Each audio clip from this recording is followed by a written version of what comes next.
And at this time, it's my honor to introduce our next speaker. One of my very good friends. I helped on his campaign for city council, I believe in 1991, and I've had the privilege of working on each of his congressional campaigns, and I plan to work harder than ever to get him reelected to the United States Congress, Congressman Lee Terry. Thank you. Thanks, John. Break the bell. Where'd you get that, Mike? It's not mine.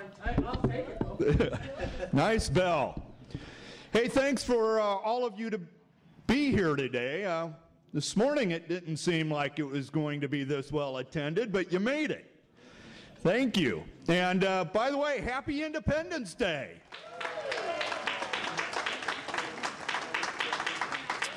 I love that Doug, Taxpayers for Freedom, does this every year on the anniversary of July 4th.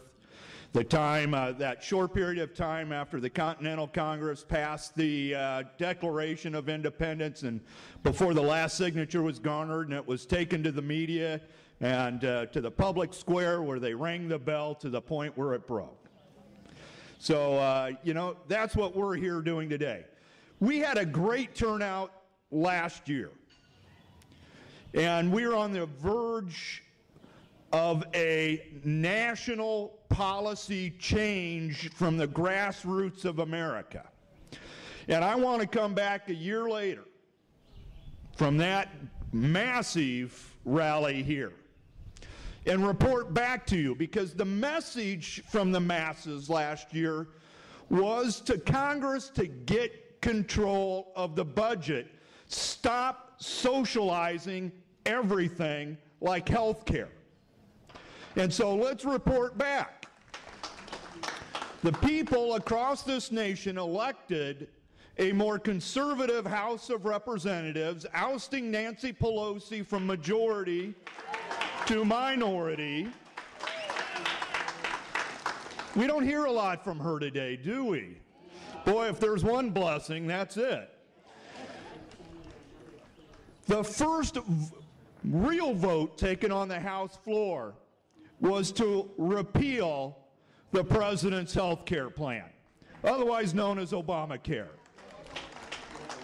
Now, the House of Representatives has passed that 2 more times since then, overwhelmingly, even with some Democratic support.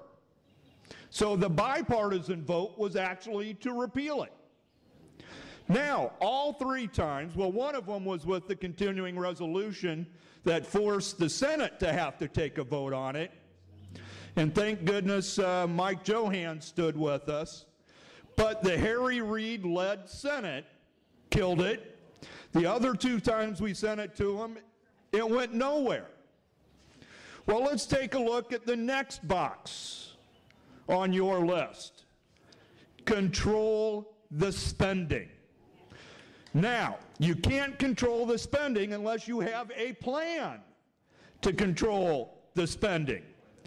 So the House of Representatives developed a budget, the first one in 3 years, by the way, 2 years, and we're still waiting. We're about nearing the 800th day of the Senate holding a budget hostage, but we'll get to that in a minute.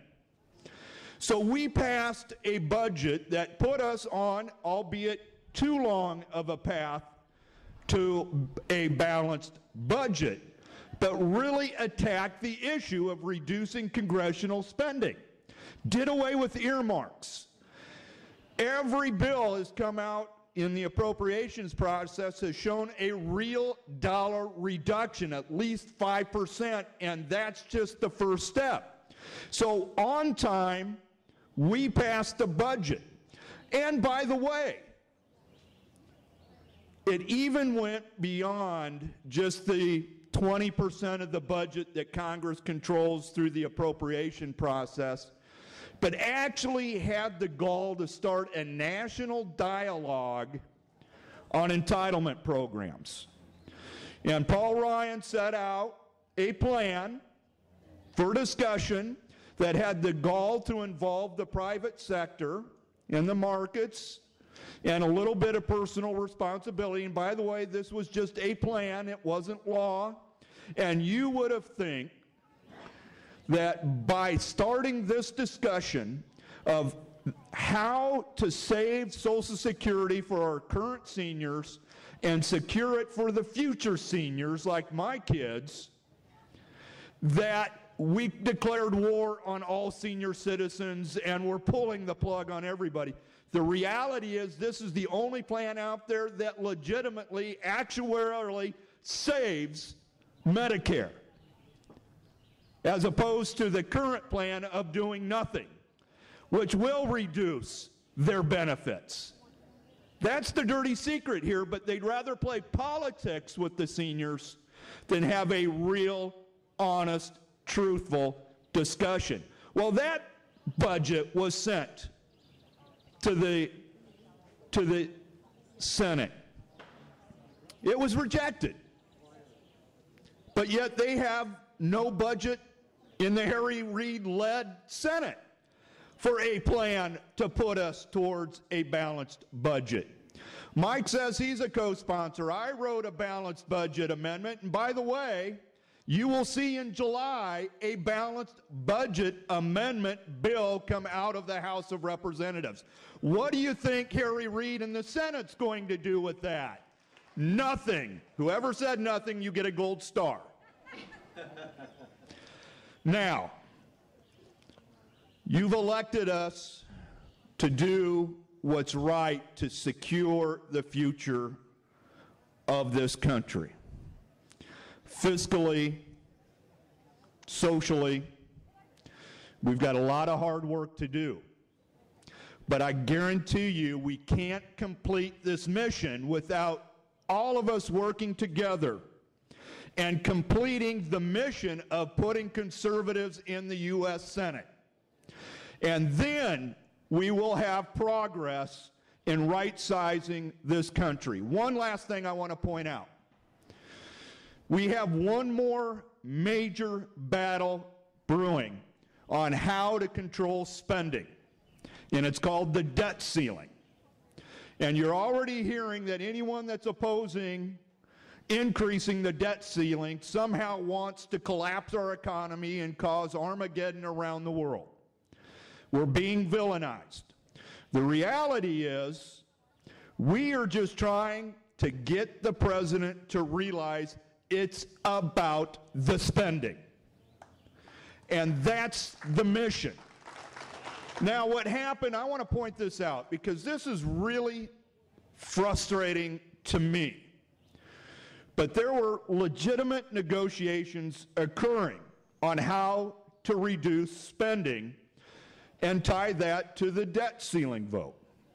Then all of a sudden, about 2 weeks ago, the vice president walks into those meetings and says, here's the new plan.